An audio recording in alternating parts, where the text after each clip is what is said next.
The day was everything a bride could wish for. The sun was shining, the flowers were in full bloom, and all our closest friends and family had gathered. I was wearing a simple yet elegant white gown that flowed like a dream, and my soon Tom looked dashing in his black tuxedo. We had decided on a small, intimate ceremony in a quaint country chapel. As I walked down the aisle, the soft melody of Pachelbel's canon in D playing in the background, everyone's eyes were on me. But mine were fixed on Tom, searching for the loving warmth I had come to associate with him over the 2 years we'd known each other. Something was different, though. Instead of that joyful look I'd always seen, his face was flushed, his lips pulled into a tight line, and his eyes, a perplexing blend of aloofness and something I couldn't quite place. Ignoring the subtle unease that settled into my gut, I reached the altar and took my position beside him. Our officiant began the ceremony, invoking blessings and enumerating the virtues of marriage. I could hardly pay attention. My thoughts were entangled, mulling over Tom's strange behavior.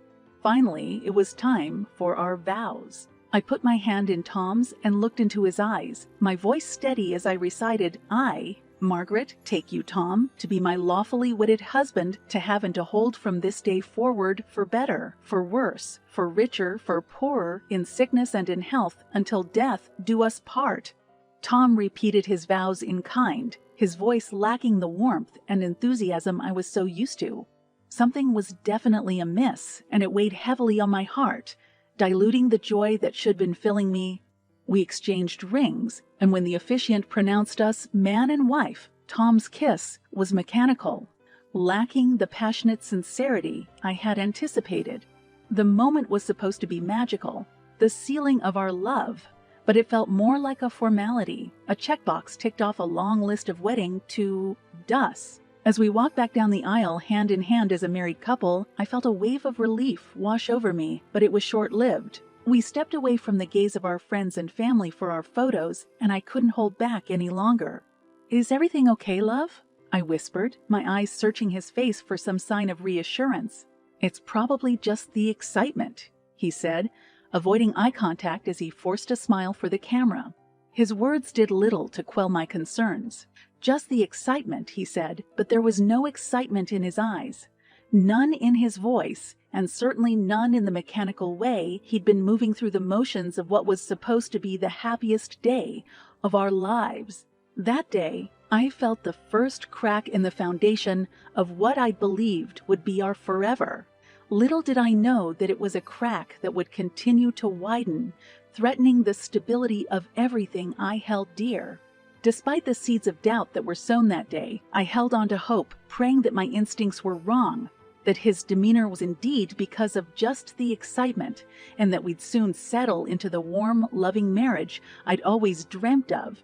But deep inside, a quiet voice told me something was wrong, something that would take more than love, more than vows, and more than rings to fix.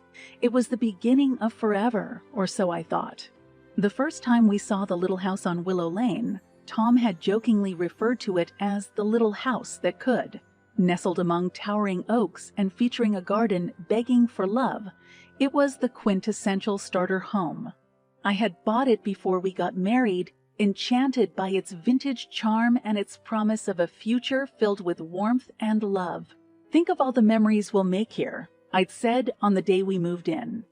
I was busy unpacking dishes and placing them in the kitchen cabinets. Tom, who was half-heartedly assembling a coffee table, paused and looked around. "Yeah, it's a nice place, Margaret." "Cozy?" I noticed his lack of enthusiasm but shrugged it off. "Wait till we decorate it, Tom. It'll come alive." Our first few weeks in the house were a whirlwind of domestic bliss, or so I tried to convince myself. I busied myself with painting the walls, setting up the furniture, and planting a few roses in the garden. Tom helped, but his actions lacked the energetic spirit I had hoped to see. We both worked for small companies, me in marketing and Tom in it. Our incomes were modest but sufficient for our simple lifestyle. We managed to put away a little every month, dreaming of vacations we could take or the future we could build for a family. On Fridays, we usually had a date night at home. I would cook dinner and we'd watch a movie. It became a cherished tradition, a momentary distraction from the worries and mundanities of the week. One particular Friday, we were sitting on our old but comfortable sofa, halfway through a romantic comedy. I looked at Tom and felt that familiar, unsettling feeling, the nagging sense that something was missing. He seemed physically present, but emotionally distant, like a man stranded between two worlds.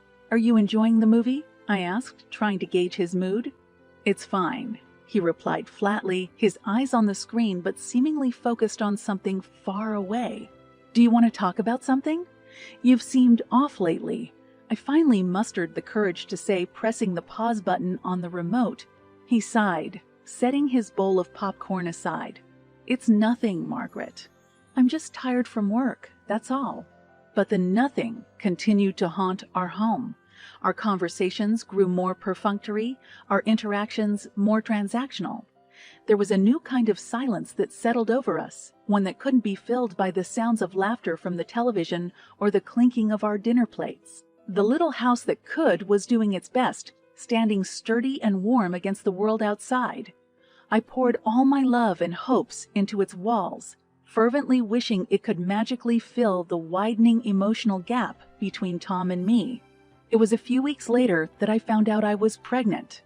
Elated, I thought this would be the turning point, the missing puzzle piece that would finally complete our family portrait. I couldn't have been more wrong, but at the time, hope shone like the morning sun filtering through the curtains of our little house on Willow Lane. And so there we were, two people bound by vows, living under the same roof but growing miles apart. I thought a baby would bridge the emotional chasm that had opened up between us. Little did I know that it would stretch it into a yawning abyss, challenging the very foundations of what I had once naively thought would be my forever home. The little house could only do so much. The real work had to come from us. And as I would soon find out, one person can't mend a relationship that's fraying at both ends. I still remember the moment I found out I was pregnant. The little pink lines on the pregnancy test seemed to gleam like a neon sign, broadcasting a future full of possibilities. My heart swelled with a mixture of joy and apprehension as I thought about breaking the news to Tom. Surely, this would be the catalyst for positive change, a new chapter in our faltering love story. I spent the whole day planning how to tell him. Finally, I settled on a quiet, intimate dinner at home. I prepared his favorite dish, spaghetti bolognese, and set the table with our best china. As he walked through the door that evening, I held my breath, praying that the news would be received as the blessing I considered it to be. "You look radiant today," he said, managing a half smile as he hung up his coat. "Thank you," I replied, my heart pounding with both excitement and nervousness. "Let's have dinner. I've got something important to tell you." As we sat down to eat, I felt the weight of the moment gathering like a storm cloud. We exchanged banalities about work and the weather until finally I couldn't contain myself any longer. "Tom, I have some news," I began cautiously. "We're going to have a baby." His reaction was not at all what I'd expected. His fork froze midway to his mouth, and he stared at me, his expression one of disbelief tinged with, was it resentment? "A baby," he finally managed to say, setting his fork down. "Are you sure?" "Yes, I took the test this morning." "We're going to be parents, Tom," I said, my voice wavering despite my attempt to sound upbeat. He sighed heavily, rubbing his temples as though grappling with a complex problem. "This changes everything, Margaret." "Well, yes, it's a life-changing event," I agreed, trying to keep the hopefulness in my tone. "It's something beautiful, something we can share." Tom's eyes met mine, and in them I saw none of the joy or excitement that a father-to-be should have. "I need time to process this," he said flatly. "Process this?" "Tom, we're talking about a child, our child," I said, my voice rising with frustration and disbelief. From that night on, the threads of our marriage started to come visibly undone. Our interactions became more strained, our arguments more frequent. Tom started staying out late, offering vague explanations about work pressures and needing time to think. And then the drinking started. At first, it was just a beer or two when he came home late. But soon enough, he was stumbling through the door, reeking of alcohol, his words slurred and his eyes bloodshot. "Tom, you can't keep doing this. We have a baby on the way." I confronted him one night, tears streaming down my face. "That's your baby, Margaret. You wanted it, not me," he spat back, his voice venomous. That sentence hit me like a freight train. Until that moment, I'd held on to a flicker of hope that we could still mend the frayed threads of our relationship, that we could weave them into something strong and beautiful. But as I stood there, looking at the man I'd vowed to spend my life with, I realized that some threads, once pulled, could unravel the entire fabric. And so, we became two parallel lines under the same roof, moving farther apart with each passing day. I focused on the impending arrival of our daughter, pouring all my love and attention into the life growing inside me. Meanwhile, Tom spiraled further into a world I could no longer reach or understand. As my belly grew, so did the distance between us, widening into a gaping chasm that no amount of love or hope could bridge. And when our daughter was born, a beautiful baby girl with a heartbreaking inability to hear, that chasm would turn into an insurmountable abyss. But I'm getting ahead of myself. For now, all you need to know is that the frayed threads of a relationship can either be mended or lead to an irreversible unraveling. Unfortunately for us, it was the latter. Our daughter, Emily, was born on a crisp autumn morning. Her first cry filled the delivery room, but it was a sound she herself would never hear. Doctors confirmed our worst fears. Emily was deaf. My heart broke not for me, but for this innocent life that had just begun. I held her close, vowing silently to give her all the love and protection she would need. When Tom arrived, his face was as unreadable as ever. I could see he was holding his breath as he took in Emily's tiny features. Then, the doctor pulled him aside to explain our daughter's condition. I watched from across the room, Emily cradled in my arms, as Tom's face contorted into a mask of fury and disbelief. "We can give her all the love and support she needs, Tom," I said, trying to bridge the emotional gulf between us. "Deafness is a challenge, yes, but it's not the end of the world." Tom was having none of it. "Not the end of the world. Our daughter is defective, Margaret. Do you have any idea what this means for our lives? For my reputation?" I couldn't believe my ears. "Your reputation? Are you seriously worried about your reputation at a time like this?" "Someone has to be," he shot back. As if on cue, the doorbell rang the next day. Tom answered it, and there she was, a young woman, maybe in her mid-20s, visibly uncomfortable. Margarita, her name was. Before I could ask who she was and what she was doing in our home, Tom turned to me and spoke words that I never thought I'd hear. "Margaret, this is Margarita. And, well, I think it's time for us to end this charade of a marriage." Stunned into silence, I watched as he retrieved a manila envelope from the kitchen table and handed it to me. Divorce papers. My hands trembled as I took them, the weight of what was happening settling in like a storm cloud. "I've found someone who understands me, someone who won't tie me down with children I never wanted," he declared, as if that justified anything. "Understands you," I finally found my voice. "What about our vows? What about our daughter?" "She's your daughter, Margaret," he sneered. "You wanted a family, you got one. Don't make me the villain here." Before I knew it, Tom had gathered a few of his belongings and left with Margarita, leaving me alone with our newborn daughter in the echoing emptiness of our home. I sat down, stunned, staring at the divorce papers as if they were written in a foreign language. The ultimate betrayal wasn't just the affair or even the divorce. It was the complete and utter abandonment of his family, of a daughter who would never hear her father's voice, never know his love. In those excruciating moments, I felt a strange amalgamation of despair and clarity. I was hurt, yes, but I also felt an unshakable resolve forming within me. As I looked at Emily, her tiny hands curled into fists as if ready to take on the world, I knew I had to be strong. For both of us.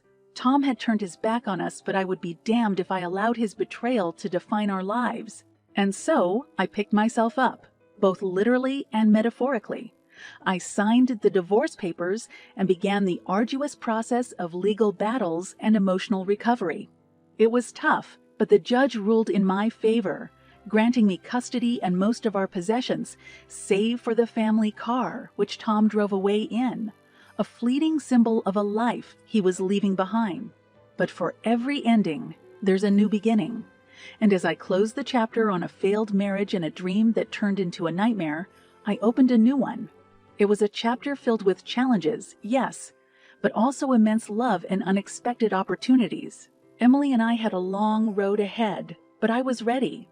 For the first time in a long while, I felt the reignition of something I'd nearly lost. The months that followed were a blur of lawyer appointments, court visits, and late-night feeding sessions with Emily. But amid the chaos, something incredible happened. I grew stronger, not just as a mother but as an individual. With every challenge we faced, my resolve hardened. I had a daughter to raise, a job to excel at, and a life to rebuild. Landing a management position at a large company felt like a small victory in a sea of battles. The environment was fast-paced, the responsibilities many, but I thrived.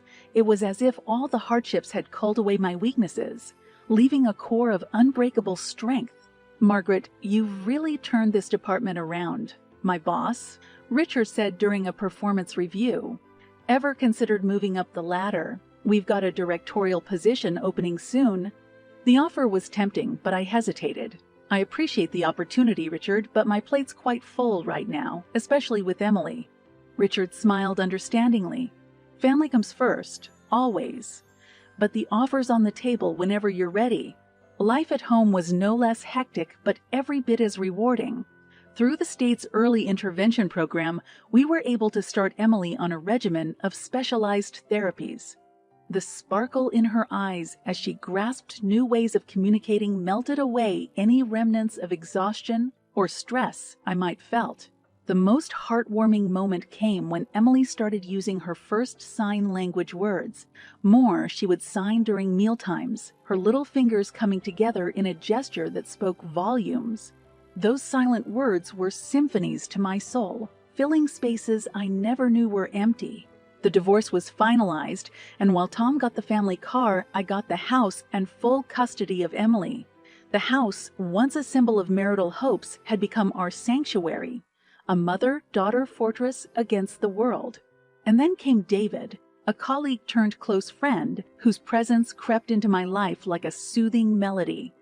We'd collaborate on projects, sharing laughs and subtle glances until one day the line between professional and personal blurred into something beautiful. "I really admire you, Margaret," David said one evening as we were working late. "You're an incredible woman and an amazing mom."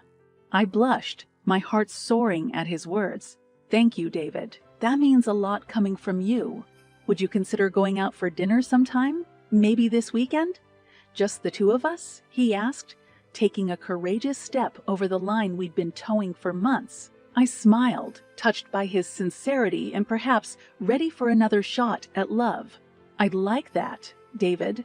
I really would." As time passed, Emily began to recognize David as a consistent, loving presence. They developed their own little bond, complete with inside jokes and secret handshakes. The first time Emily referred to him as Daddy. In her own special way, signing the word carefully, my eyes filled with tears of joy. David looked at me, his eyes equally moist, and we shared a silent, powerful moment of understanding. Life was not without its challenges, but we faced them as a family. A unit bound not just by love, but by choice and commitment. I had taken the scattered, frayed threads of my existence and woven them into something new, something beautiful and strong.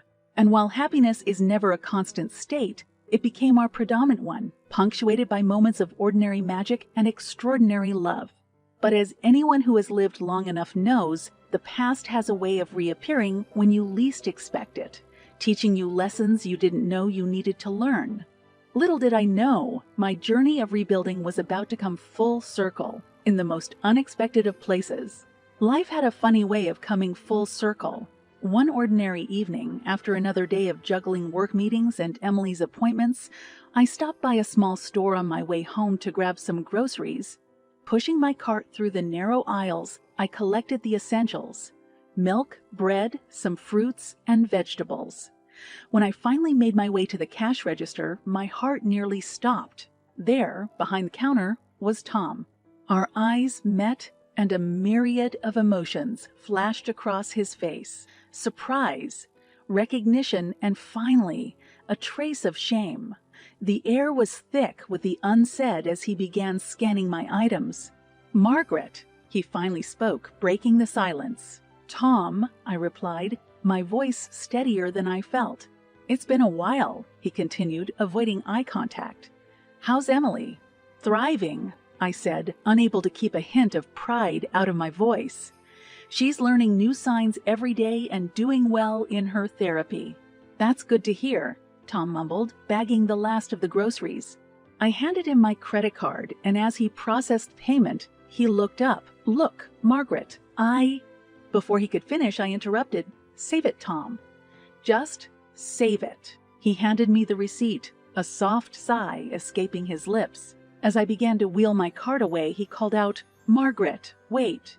I stopped, partly out of curiosity, partly out of a desire for closure. "What is it?"